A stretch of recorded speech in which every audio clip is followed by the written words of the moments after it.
Action.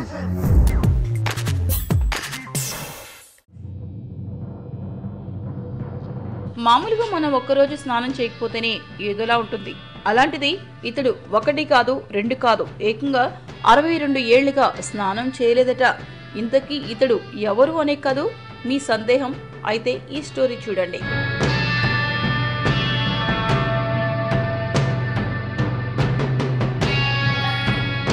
దక్షిణ Iran ప్రాంతంలోని డెజ్గా అనే గ్రామం పొలిమేరలో ఒంటరిగా ఉండే అమో హాజీ 62 ఏళ్ల నుంచి స్నానం చేయలేదు. యువకుడిగా ఉన్నప్పుడు మానసిక ఆందోళనలకు గురికావడంతో అప్పటి నుంచి ఇలా ఒంటరిగా జీవిస్తున్నాడు. స్నానం అంటేనే తనకు కోపం వస్తుందట. అంతేకాదు, పరిశుభ్రమైన ఆహారం కూడా తనకు ఇష్టం ఉండదట. చనిపోయిన జంతువుల కుళ్ళిన కళ్ళేబారాలను తింటాడు.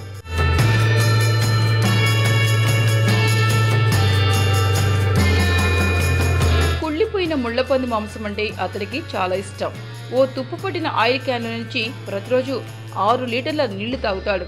గడ్డం, తల వెంట్రుకలను మంటల్లో కాల్చుతూ ట్రిమ్మింగ్ చేసుకుంటాడు. ఇతడిని ప్రపంచంలోని అత్యంత మురికి వ్యక్తిగా గుర్తించడం జరిగింది. మీకు ఈ వీడియో నచ్చితే ఒక లైక్ కొట్టండి, లేకపోతే కామెంట్ చేయండి. బట్ సబ్స్క్రైబ్ చేయడం మర్చిపోకండి.